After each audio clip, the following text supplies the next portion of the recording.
네, 할렐루야. 5월 28일 새벽 예배를 함께 들으시겠습니다. 찬송가 312장입니다. 찬송가 312장 너 하나님께 이끌리어 함께 찬양하시겠습니다.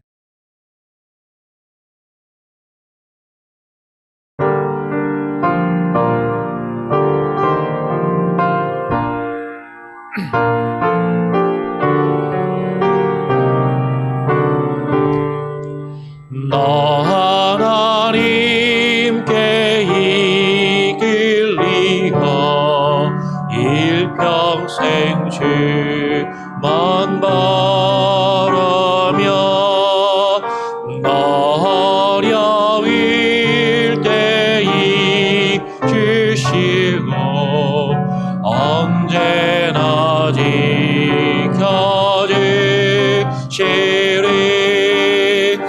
주크신 사랑 믿는 자 그 반석 위에 서리라.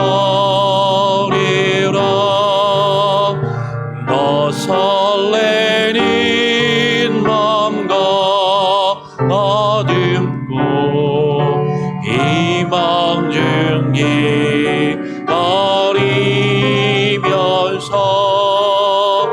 은혜로 신주의 뜻과 사랑에 만족하여라. 우리를 불러주신 주 마음에서 원하신다.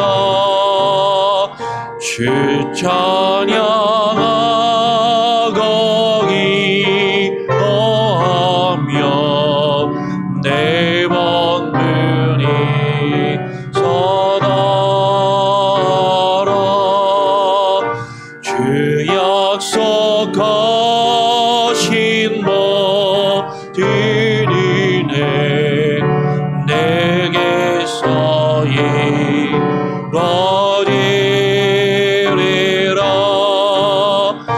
참 내가 의지하는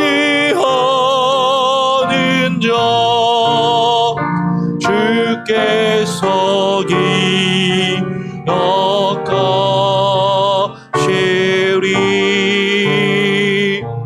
아멘.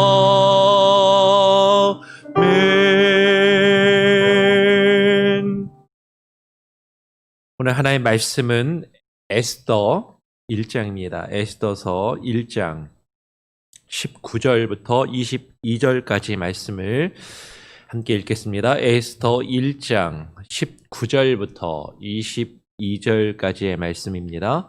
찾으셨으면 제가 에스더 1장 19절부터 22절까지 쭉 읽고요. 여러분 교독으로 함께 읽으시면 좋겠습니다. 왕이 만일 좋게 여기실진대 와스디가 다시는 왕 앞에 오지 못하게 하는 조서를 내리되 바사와 메대의 법률에 기록하여 변개함이 없게 하고 그 왕후의 자리를 그보다 나은 사람에게 주소서. 왕의 조서가 이 광대한 전국에 반포되면 귀천을 막론하고 모든 여인들이 그들의 남편을 존경하리이다 하니라. 왕과 지방관들이 그 말을 옳게 여긴지라. 왕이 무무간의 말대로 행하여 각 지방 각 백성의 문자와 언어로 모든 지방에 조서를 내려 이르기를 남편이 자기의 집을 주관하게 하고 자기 민족의 언어로 말하게 하라 하였더라. 에스더서 1장 19절로 22절 말씀을 중심으로 해서 그보다 나은 사람에게 주소서, 그보다 나은 사람에게 주소서라는 제목으로 함께 말씀을 나누겠습니다. 작년에도 새벽기도 때 제가 에스더서 말씀을 나누었었는데요. 작년에는 간략하게 에스더서의 어떤 역사성에 대한 어떤 문제들이 있음을 조금 말씀을 드리고 그리고 또 에스더서를 전체적인 그 내용을 개관하였던 것이 기억이 납니다. 이번에는 뭐 그런 역사성에 대한 문제들이 분명히 제기되는 것은 사실이지만 본문 말씀을 그냥 충실해서 본문 말씀의 내용을 가지고 함께 그 안에서 우리가 발견할 수 있는 교훈들을 이 아침에 함께 나누기를 원합니다. 에스더서는 우리가 잘 아는 것처럼 이스라엘 백성들이 포로로 잡혀가서 그 포로로 잡혀간 유다인들이 왕후가 된 에스더에 의해서 그들이 죽을 위험에서 구원을 받는 그런 내용이 에스더서에 기록되어 있습니다. 근데 에스더서에 하나님에 대한 하나님의 이름이나 하나님에 대한 신앙이나 표현의 내용이 구체적으로 나오지 않아서 또 여러 가지 또 논란이 되는 것도 사실이긴 하지요.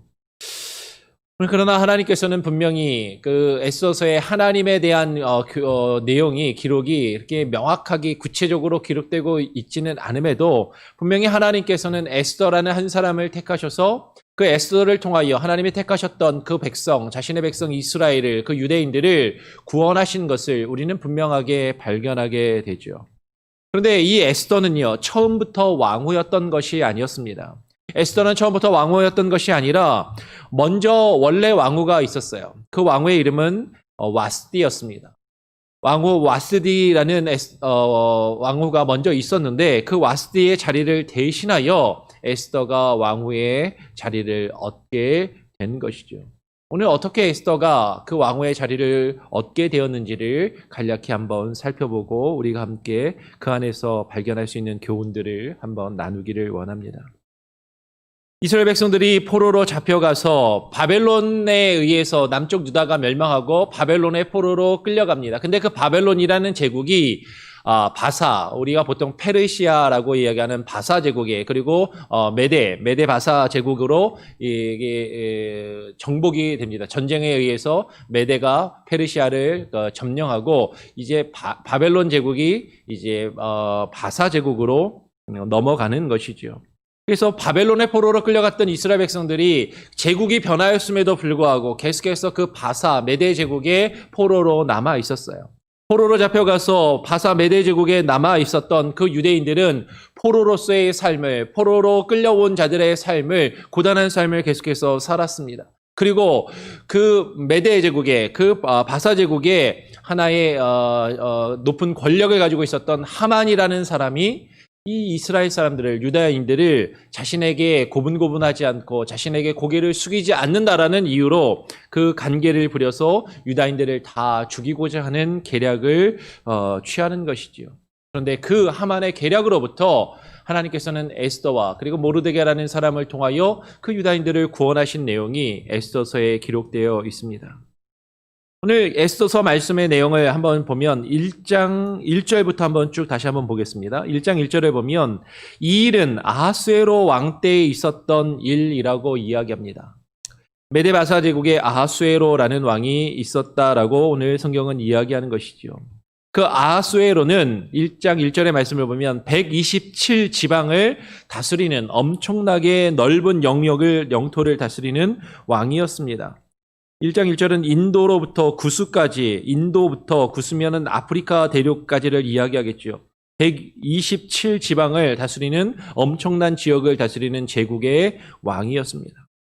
그는 왕위에 있은 지 제3년째 되던 해 3절을 보면 그의 모든 지방관과 신하들을 위하여 잔치를 베풀고 자신의 그 능력이, 자신의 어떤 통치의 영역이 얼마나 강력한지를 만 백성 앞에 공포하는 그런 잔치를 베풀게 되는 것이지요. 그리고 그 잔치 중에 11절의 내용을 보면 잔치 중에 자신의 왕후인 에스디를 이제 불러내어서 그녀의 아름다움을 모든 신하들과 뭇 백성들 그리고 그 자리에 참여한 지방관들에게 다 보여서 자신의 자랑거리를 높이려고 하였던 그런 내용이 기록돼요.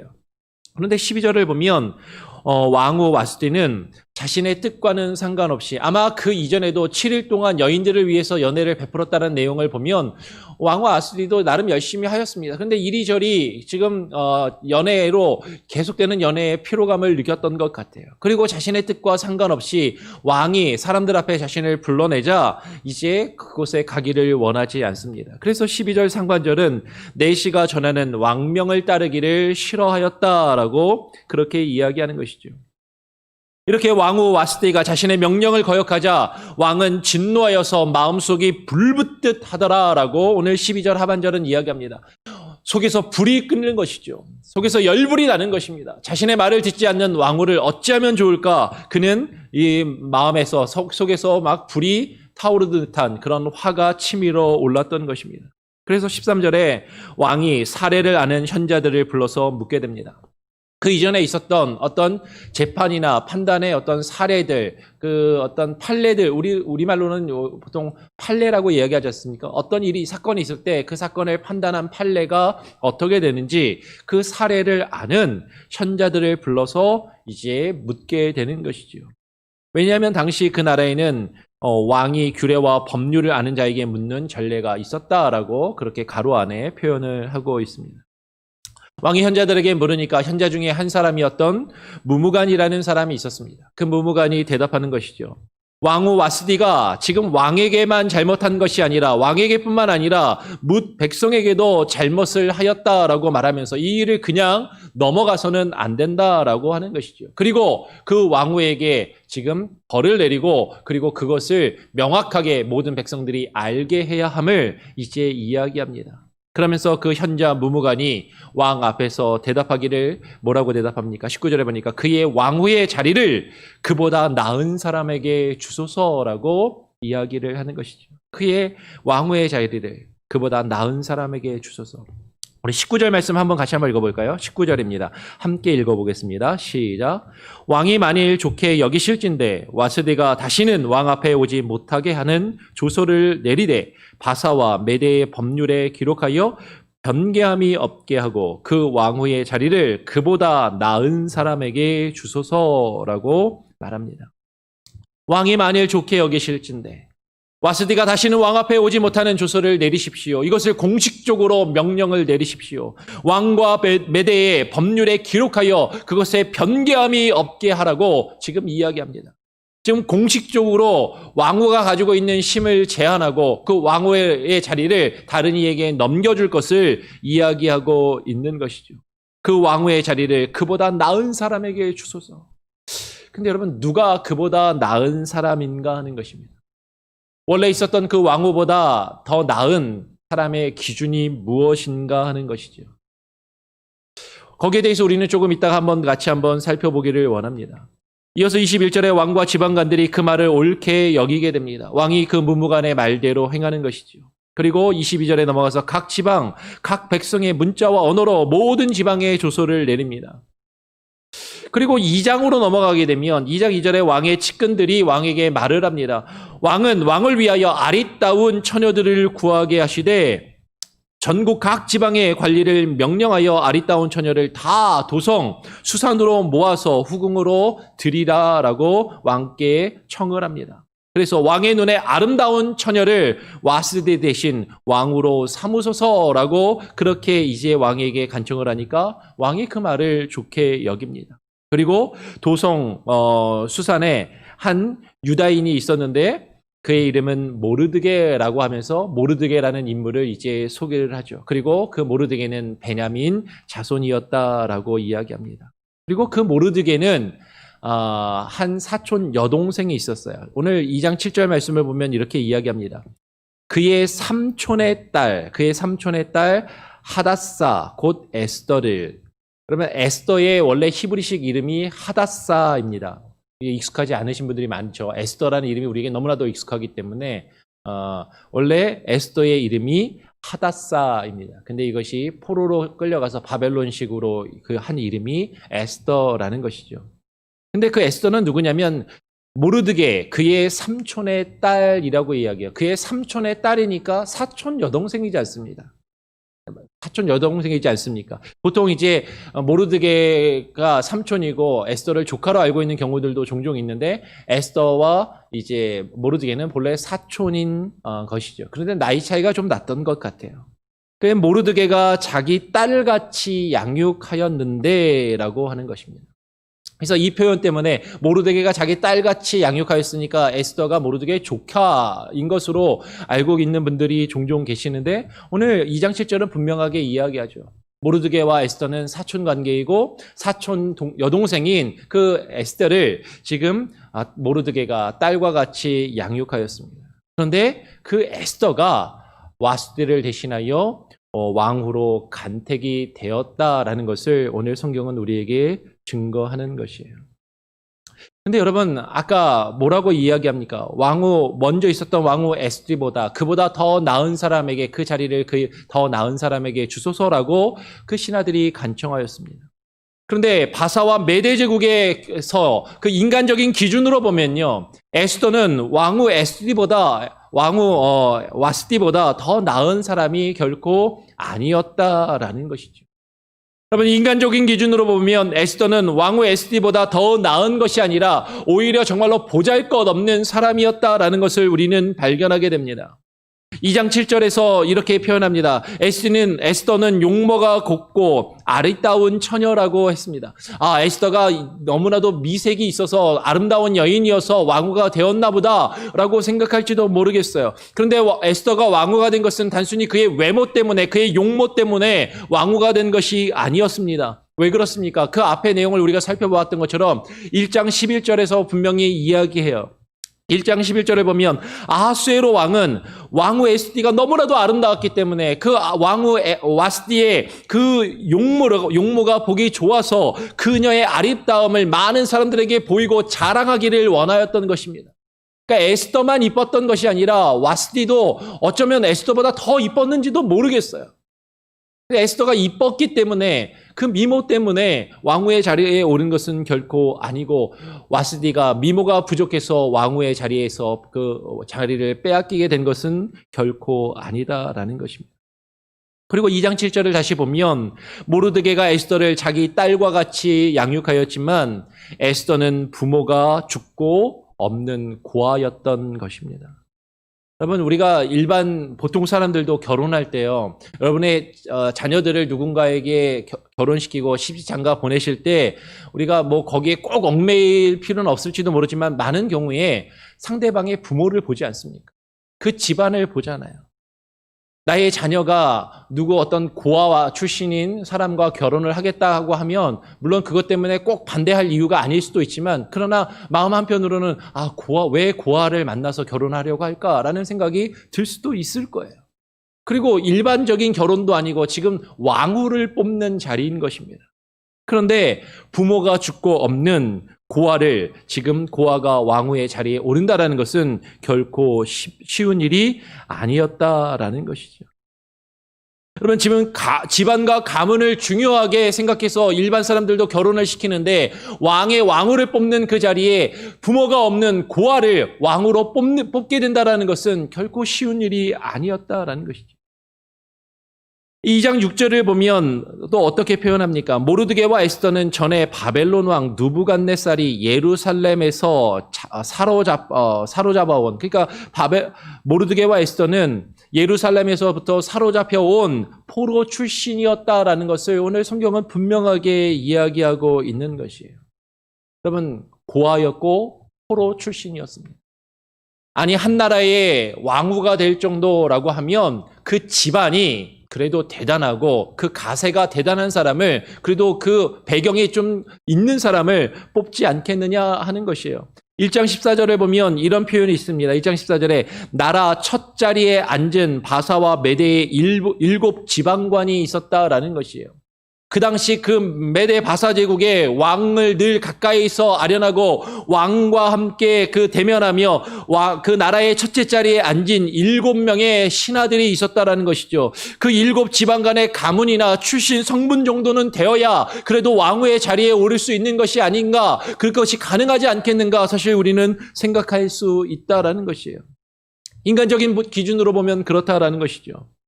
그런데 포로 출신의 고아였던 그녀는 배경이나 조건이나 아무것도 내세울 것이 없는, 전혀 별 볼 일 없는 그런 사람이었고 여인이었다라는 것이죠. 배경이나 조건이나 무엇 하나 내세울 것 없었던 그녀가, 에스더가 어떻게 왕후의 자리에 오를 수 있었는가 하는 것입니다. 그것은 몇 가지 이유가 있었을 것입니다. 당시의 출신이나 배경에 따라서 차별하지 않았던 당시의 바사 메데 제국의 법과 문화 때문에 가능했을 것이다 라고 그렇게 일반적으로 이야기를 해요. 어떤 당시의 문화나 제도가 그것을 뒷받침해줬기 때문이다라는 것이죠.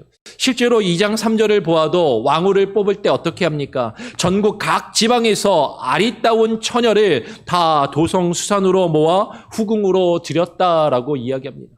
왕후를 뽑는데요, 집안이 좋은 곳에 좋은 집안의 처녀들만 왕후에 지원을 해라, 그렇게 하지 않았다라는 것이에요. 지금 전국에 있는 모든 처녀들에게 영을 내려서, 간택령을 내려서 지금 모든 여인이 그 왕후의 후보에 오를 수 있도록 하고 있다는 것입니다. 제한되어서 몇몇의 사람들에게만 기회를 주는 그런 선택의 방법을 하고 있지 않다라는 것이죠. 모든 이에게 기회를 주고 모든 사람이 그 자리에 왕후의 자리에 오를 수 있는 그런 선택의 기회를 주고 있다라는 것입니다. 그리고 그 가운데서 2장 8절 9절 말씀을 보면 궁녀를 주관하는 헤게가 에스더를 좋게 보고 은혜를 베풀어서 에스더를 더 잘 챙겨주었다라고 이야기를 해요. 물론 에스더를 좋게 본 사람도 있었습니다. 그리고 그 가운데서 에스더를 후원하고 지원해주는 사람도 있었기 때문일 것입니다. 그러나 무엇보다도 더 중요한 것은 그 에스더를 통해서 인간적으로 볼 때는 아무것도 아니고 보잘것없고 아무것도 내세울 수 없는 배경도 어떤 조건도 아무것도 갖추지 못한 그 에스더를 통해서 하나님께서 크신 구원의 역사를 이루시려는 그 하나님의 주권과 하나님의 섭리하심이 있었다라는 것이지요. 여러분, 어떤 일에 문제가 있을 때 여러분, 우리가 그것을 가장 쉽게 해결하는 방법은요, 사람을 바꾸는 것이라고 우리는 생각하기 쉽습니다. 그래서 어떤 문제를 일으킨 사람, 어떤 문제가 있는 사람, 어떤 갈등을 일으키는 사람, 그 이전에 있었던 사람보다 더 나은 사람을 찾아서 그 일을 맡기면 그 문제가 해결된다라고 우리는 생각하기 쉬운 것이죠. 그리고 많은 사람들이 그렇게 해요. 어떤 문제가 있으면 그것을 책임지고 맡았던 사람을 바꾸는 겁니다. 더 나은 사람에게 그것을 맡기는 것이죠. 그리고 더 나은 사람을 찾기 위해서 여러 가지 조건과 기준들을 가지고 그 조건에 부합한 사람을 찾으려고 합니다. 그래서 그 사람을 바꾸고 그 사람을 찾을 때 더 좋은 배경과 더 좋은 조건과 더 좋은 어떤 스펙을 가진 사람을 찾으려고 한다라는 것이죠. 그런데 오늘 성경에서 하나님께서는 아무것도 내세울 것 없는 에스더라는 한 여인을 세우셔서 그를 통하여 하나님의 큰 일을 이루고 계신다라는 것입니다. 만약에 조건에 맞는 사람, 정말로 왕후 와스디와 견주어서 조금도 부족함이 없는 어떤 훌륭한 가문에 그런 좋은 여인을 뽑으려고 하였다면, 그리고 그런 여인 중에서만 정말로 새로운 왕후를 뽑았다면 결코 에스더는 왕후의 자리에 오를 수 없었던 것이죠. 그리고 그 에스더를 통하여 하나님이 이루시고자 했던 하나님의 역사는 이루어질 수 없는 것입니다. 오늘 우리는 이것에서 우리는 한 가지를 발견하게 돼요. 하나님께서는요, 조건과 배경을 가지고 그 사람을 사용하시는 것이 아닙니다. 하나님께서는 정말로 보잘것없는 사람, 아무것도 아닌 사람을 하나님께서 들어 세우시고 사용하셔서 하나님의 크신 역사와 크신 일을 이루신다라는 것이죠. 오늘 우리는 그것을 교훈 삼기를 원합니다. 정말로 우리가 내가 인간적인 기준으로 볼 때는 아무것도 아닌 사람이라고 여겨진다 할지라도 하나님은 나를 들어 사용하실 수 있다라는 것이죠. 그리고 우리가 누군가를 세우고 누군가에게 일을 맡길 때 그 사람의 조건이나 배경을 보는 것이 아니라 정말로 그 사람이 하나님 앞에 바로 서 있는가, 하나님이 그 사람을 옳게 여기시며 바르게 보시는 사람인가, 우리는 모든 기준이 하나님과 하나님의 말씀을 가지고 그것들을 행하고 사람을 세우는 일을 하여야 할 것입니다. 그리고 또 우리 교회가 또 담임 목사님을 청빙하는 과정 가운데 있는데, 담임 목사님을 청빙할 때도 그와 같은 마음으로 인간적인 기준이나 조건이나 배경이나 환경을 보고 사람을 보고 택하며 세우는 것이 아니라 정말로 모든 것을 열어놓고 하나님의 뜻에 합당하고 하나님이 세우시고 하나님의 일을 할 수 있는 그런 사람을 세워나갈 수 있는 우리 교회가 될 수 있기를 간절히 소원하고 축원합니다. 우리 같이 함께 또 찬양하고 기도할 수 있도록 하겠습니다. 찬송가 320장입니다. 찬송가 320장, 나의 죄를 정케 하사 주의 일꾼 삼으신 20장입니다.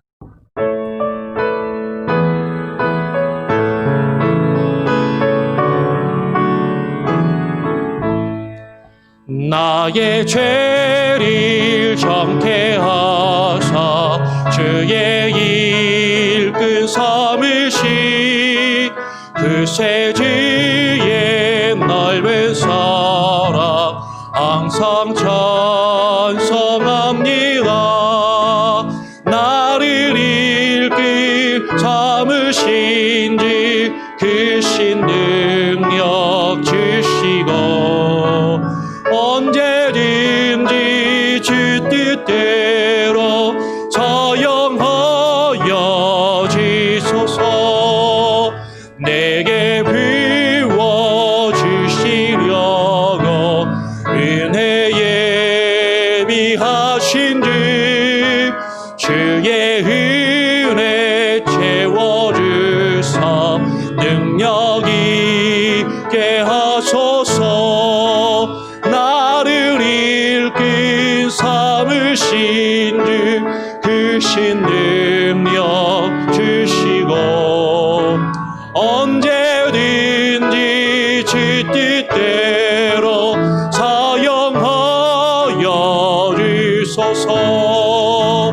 죄의 짐을 풀어주신 주의 능력 크도록 나를 피로 사신 예수 내 맘속에 오소서. 나를 일꾼 삼으신 주 그 신 능력 주시고 언제든지 주 뜻대로 사용하여 주소서. 주여 내게 성령으로 충만하게 채우사 생명수가 강물처럼 흐르게 하옵소서. 나를 일꾼 삼으신 주 그 신 능력 주시고 언제든지 주 뜻대로 사용하여 주소서.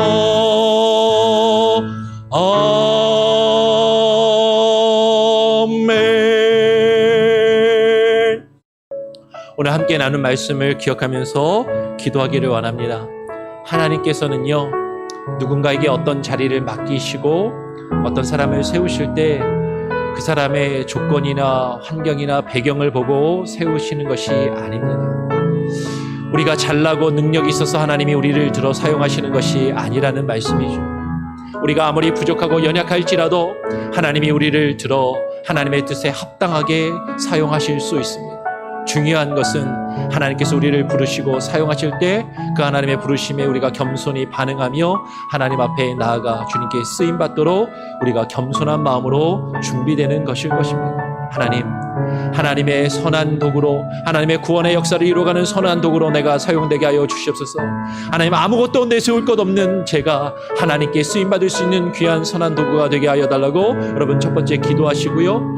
또한 이어서 하나님, 우리 교회가 하나님의 일꾼을 세우고 하나님의 일을 감당한 누군가를 세울 때 인간적인 조건이나 환경이나 배경을 보고 사람을 택하며 세우지 않게 하여 주시고 하나님의 뜻에 합당한 사람, 하나님께서 예비하신 사람, 하나님께서 하나님의 그 크신 구원의 역사를 이루기를 원하시는 그 말씀에 합당하고 말씀에 부합한 자가 하나님의 세워질 수 있게 하여 주시옵소서. 특별히 여러분 계속해서 우리 담임 목사님 청빙의 과정을 위하여 기도하는데, 우리 담임 목사님을 청빙할 때 정말로 인간적인 기준으로 저 정도는 돼야 우리 교회 담임 목사님이 될 수 있다라고 생각하는 그런 기준과 조건으로 사람을 뽑아 세우는 것이 아니라 하나님의 뜻과 하나님의 말씀에 합당하며 주님의 말씀만을 바르게 증거하며 선포하며 외치며 하나님의 말씀을 가르치고 주님의 뜻대로 교회를 이끌어갈 수 있는 바른 목회자가 세워지게 하여 주시고 하나님의 선출되게 하시고 우리 교회 가운데 보내어 달라고 합심하여 함께 기도하시기를 부탁드립니다.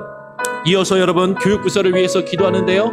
우리 교육부서 어린 아이들이 말씀 가운데 바르게 성장할 수 있게 하여 주셔서 인간적인 조건과 기준으로 합당하며 이 세상에서 인정받는 사람으로 자라나가는 것이 아니라 하나님의 세우신 사람들로 하나님의 뜻에 합당하게 쓰임받을 수 있는 우리 자녀들로 하나님 자라날 수 있게 하여 주시옵소서. 우리 교육부서와 자녀들을 위해서 기도해 주시고 교육부서를 이끌어가는 우리 서윤아 전사님과 우리 교사 선생님들 그리고 유스를 담당하는 최규성 목사님과 또 뉴스 선생님들을 위해서도 합심해서 함께 기도해 주시기를 부탁드립니다. 더불어서 여러분 개인 기도를 계속해서 드리시고요. 여러분의 자녀들과 가정을 위해서 그리고 코로나 사태 가운데 아파하며 힘들어하는 많은 이들을 위해서 더불어서 계속해서 기도해 주시기를 부탁드립니다. 제가 한번 기도하고요. 여러분 또 간절히 개인적으로 기도하시고 말씀 묵상하시며 하루를 시작하시기를 바랍니다. 제가 한번 기도하겠습니다. 하나님 아버지 감사합니다. 오늘 이 시간에 저희들 이 아침에 잠을 깨워주시고 하나님 이 아침에 또 라이브로 하나님 새벽 예배를 드리며 하나님 앞에 하나님 주의 말씀을 듣고 엎드리게 하심을 감사합니다. 혹시 라이브로 드리지 못하고 이후에 또 녹화된 것을 보는 성도님들이라 할지라도 하나님 동일한 마음으로 하나님의 말씀을 기억하게 하시고 묵상하게 하시고 하루하루를 주님과 함께 동행하며 살아갈 수 있게 하여 주시옵소서. 하나님께서 우리를 들어 사용하시는 것은 하나님께서 누군가를 사용하시는 것은 하나님 인간적인 조건이나 배경이나 환경을 보고 사용하시는 것이 아니라 하나님이 보실 때 더 나은 사람, 인간적인 기준으로 더 나은 사람이 아니라 인간적인 기준으로 더 좋은 사람이 아니라 하나님이 보시기에 좋은 사람, 하나님이 보시기에 합당한 사람을 들어 사용하심을 하나님 우리가 깨닫게 하여 주시고 주님이 들어 사용하시기에 하나님여 겸손하고 온유한 마음으로 준비되어진 우리의 심령과 우리의 삶이 되게 하여 주시옵소서. 특별히 우리 교회 가운데 하나님 담임 목사님을 청빙하는 과정 가운데 있습니다. 하나님께서 예비하시고 하나님의 뜻에 합당하며 주님 보시기에 더 좋은, 주님 보시기에 더 나은 하나님의 사람이 하나님 우리 교회 담임 목사님으로 하나님의 청빙되어지며 우리 교회 가운데 하나님께서 보내어주시는 귀한 은혜가 있게 하여 주시옵소서. 교육부서를 위하여 기도합니다. 우리의 자녀들이 이 세상의 기준에 합당한 사람의 그 삶을 살기 위하여 공부하며 살아가는 것이 아니라 자라나는 것이 아니라 하나님의 말씀에 합당한 사람으로 자라나게 하시고 주님 앞에 귀하게 쓰임받을 수 있는 우리 자녀들이 되게 하여 주시고 이를 위하여 기도하며 헌신하며 애쓰는 우리 교사 선생님들과 교육자들 말씀의 사역자들에게 기름 부으시고 하나님의 귀한 은혜가 있게 하여 주시옵소서. 중고등부 사역자 청빙 과정 가운데도 있습니다. 중고등부에게도 하나님 때 합당하고 주님 보시기에 합당하고 더 나은 하나님 보시기에 좋은 사역자를 보내어 주시옵소서. 코로나 사태 가운데 아파하며 힘들어하는 각각의 가정과 우리 성도님들 한 분 한 분의 마음을 어루만지시고 저들의 삶을 기억하여 주시고 저들의 자녀들과 가정과 모든 삶의 영역 가운데 함께하여 주시며 코로나 위기 가운데 아파하는 많은 환자들과 환우들 그리고 그들을 돌보는 의료진과 많은 봉사자들 가운데 하나님께서 힘을 주시고 능력을 주시고 이 위기를 잘 우리가 함께 협력하여 헤쳐나가고 이겨나갈 수 있는 귀한 은혜가 있게 하여 주시옵소서. 오늘 하루의 삶을 주님께 맡깁니다. 오늘 하루도 주님과 함께 동행하게 하여 주시고 하나님의 말씀을 날마다 묵상하며 주의 뜻 안에 거할 수 있는 귀한 은혜가 있게 하여 주시옵소서. 감사와 찬양과 영광 오직 주님께 올려드리며 예수 그리스도의 이름으로 기도합니다. 아멘. 네, 오늘 새벽 예배를 마쳤습니다. 오늘 하루도 주님과 함께 동행하시고요. 승리하시기 바랍니다. 내일 뵙겠습니다.